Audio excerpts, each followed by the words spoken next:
Kenapa kalau bakar korek tangannya harus kayak gini? Apakah karena angin? Bukan. Karena supaya keren aja. Kalau kayak gini kan nggak keren. Nggak penting banget. Halo warga sipil sekalian, selamat datang di Jurnal Parubaya. Dan kali ini gue akan menceritakan sebuah cerita kepada kalian semua yang sangat sayang untuk dilewatkan. Begini ceritanya.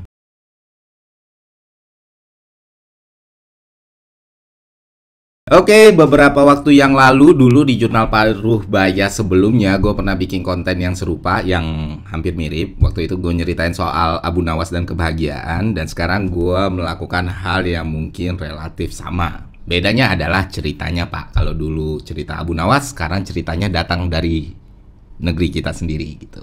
Sebuah cerpen yang ditulis sama A.A. Nafis tahun 1955, kemudian dibukukan setahun setelahnya, kemudian masuk ke dalam kompilasi novel dengan judul yang sama, dan masih sangat relevan hingga zaman sekarang. Cerpen tersebut berjudul Robohnya Surau Kami.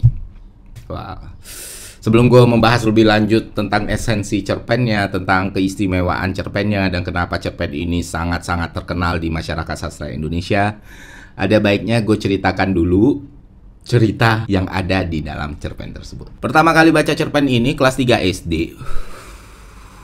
Dan waktu itu gue baca di buku mata pelajaran bahasa Indonesia untuk anak SD, kurikulum 1994. Dan saat pertama kali baca, gue langsung terkesima, Pak.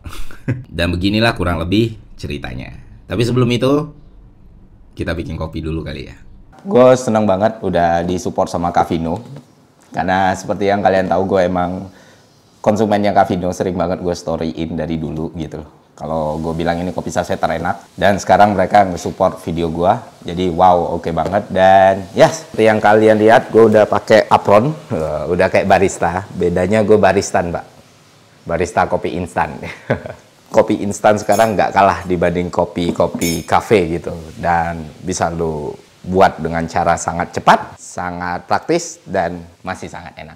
Oke, langsung aja sekarang kita buat Cafino.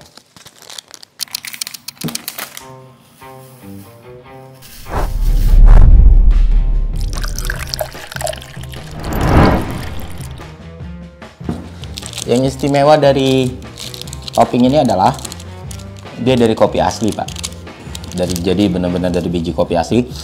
Dan kalau dicium dari sini aja udah kentara bau kopinya gitu.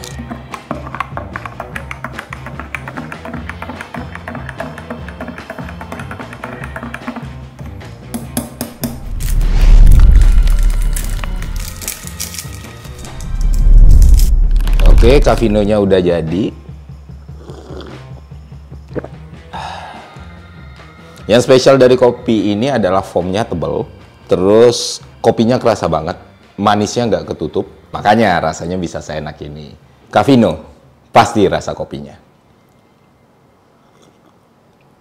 Ya enak banget sih. Oke, lanjut. Kita masuk ke dalam ceritanya. Jadi dikisahkan, di suatu kampung, hidup seorang Garim.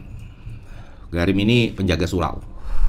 Ingat ya, cerpen ini dibuat tahun 1955. Nah, Garim ini tidak diceritakan nama aslinya tapi masyarakat di kampung biasa menyebut beliau kakek gitu. Jadi nama sebutannya kakek.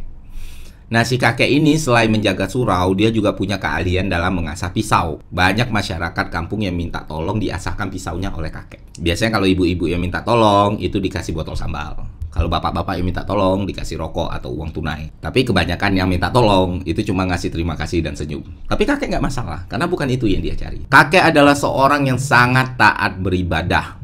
Dia benar-benar gak ada urusan duniawi gitu. Dia benar-benar mendedikasikan hidupnya untuk sembahyang, puasa, dan mengaji. Bahkan dia tidak tertarik untuk menikah dan mempunyai keturunan, karena emang seluruh hidupnya cuma untuk ibadah. Dan kakek hidup dari bantuan masyarakat di kampung tersebut. Karena kakek udah bantuin untuk jaga suraunya ya, maka masyarakat di situ juga membalasnya dengan memenuhi kebutuhan harian kakek. Dan kakek selama ini merasakan ketenangan dalam menjalani hidup. Sampai suatu hari ada seorang warga kampung yang lumrah dipanggil Ajo Sidi itu datang ke tempat kakek untuk mengasah pisaunya. Nah, si Ajo Sidi ini dikenal sebagai pembual dan pencerita yang ulung gitu. Dia sering banget datang ke tongkrongan terus menceritakan sesuatu yang menghibur masyarakat kampung tersebut.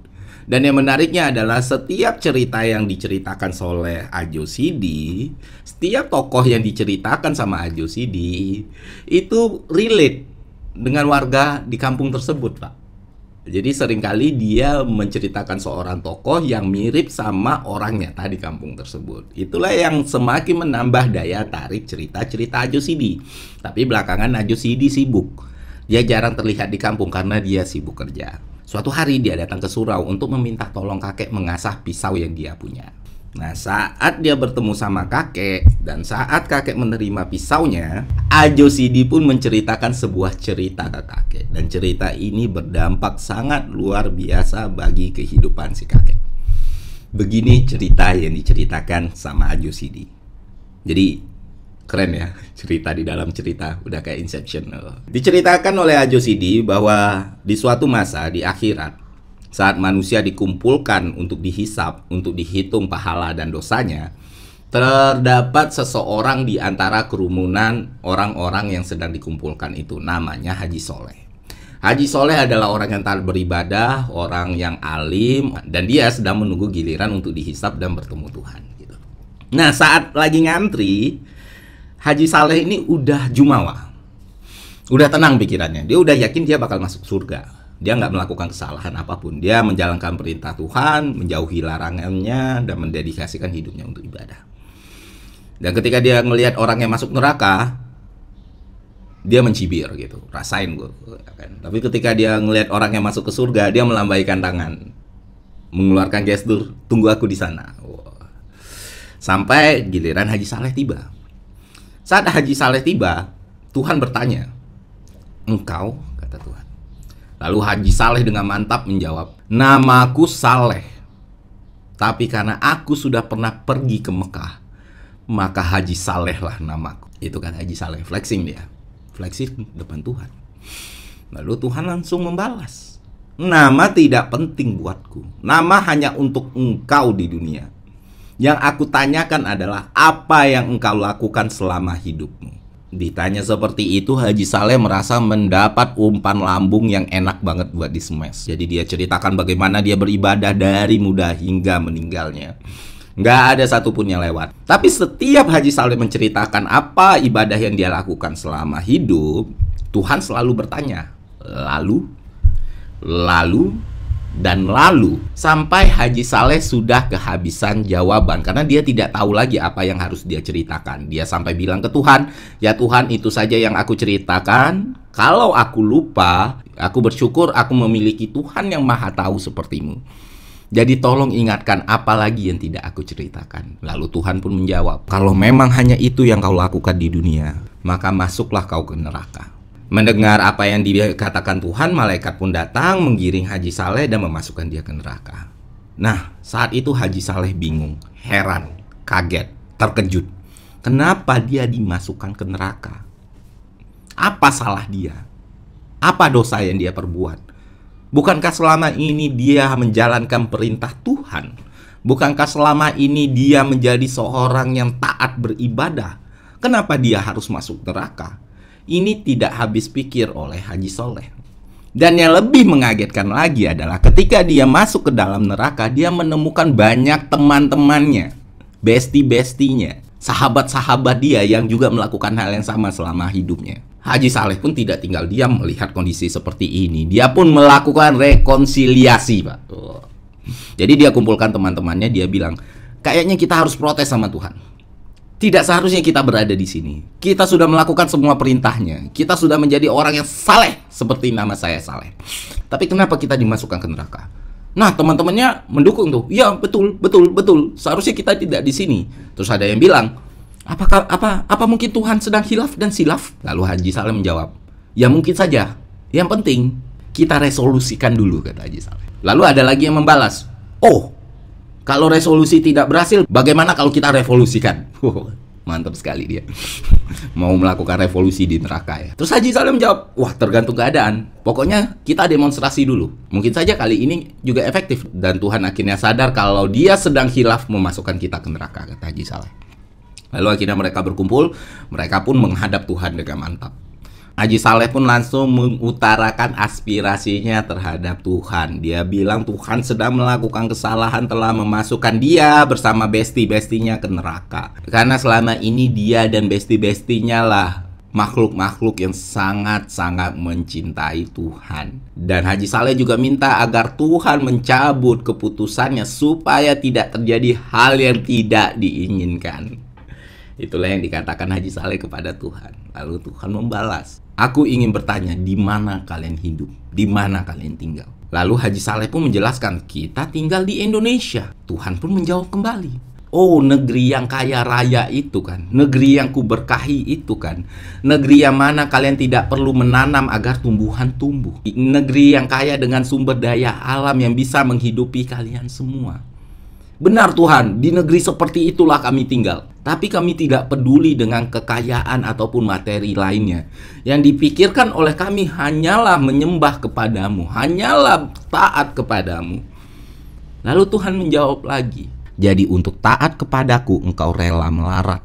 Mereka pun seperti mendapatkan angin segar. Mereka menjawab dengan mantap, benar Tuhanku, tidaklah penting urusan dunia bagi kami, karena kami hanya memikirkan cara untuk terus taat kepadamu. Lalu Tuhan membalas lagi, dan kau biarkan anak cucumu melarat?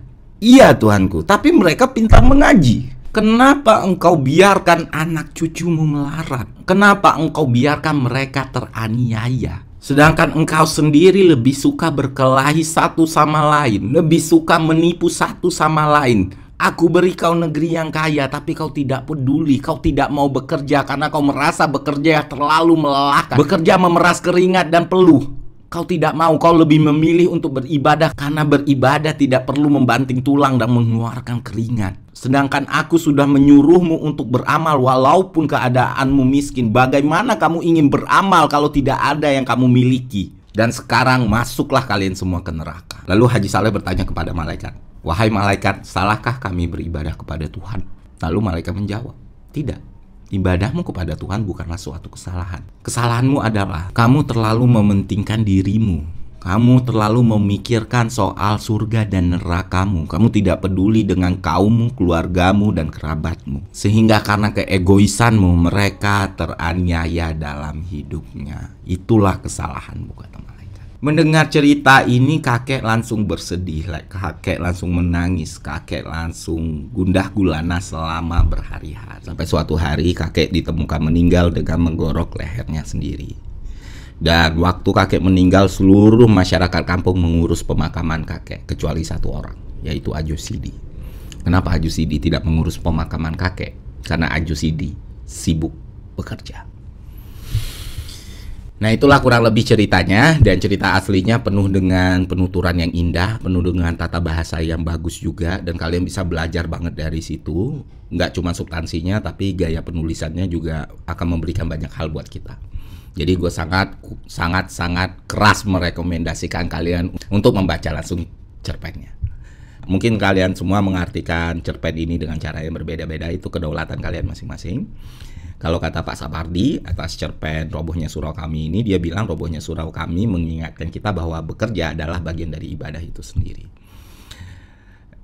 Waktu gue masih muda, waktu gue masih sekolah ataupun kuliah, gue juga melihat layernya di situ gitu. Tapi ketika gue baca ulang lagi, sebenarnya cerita dari cerpen ini bisa jadi lebih kompleks. Kayak tokoh kakek misalnya. Kakek merasa cerita Haji Saleh itu relate sama dia. Padahal kalau kita telisik lebih dalam, Haji Saleh dan kakek adalah dua orang yang berbeda sebenarnya. Setelah cerpen ini terbit, dia mendapat banyak penghargaan sampai tahun 1992. Dia pertama kali terbit di majalah Kisah tahun 1955 dan banyak sekali diperbincangkan oleh masyarakat sastra Indonesia saat itu. Dan sampai sekarang, meski Aan Nafisnya sudah meninggal, cerpennya masih hidup. Buktinya masih gue ceritakan di tahun 2022 ini. Dan ya memang bisa dibilang, seperti yang pernah gue bilang ya, Indonesia itu nggak pernah kekurangan pencerita yang handal, penulis yang handal, dan penutur yang handal. Tapi ini bisa jadi punah kalau kita masyarakatnya tidak menghargai para pencerita atau para penulis Indonesia ini. Makanya gue sangat-sangat merekomendasikan teman-teman untuk sering-sering baca karangan-karangan para penulis Indonesia. Supaya hal yang baik ini terus bertahan sampai anak cucu kita nanti. Nah, sekian konten Jurnal Parubaya kali ini. Semoga bermanfaat. Sampai jumpa di konten selanjutnya. See ya.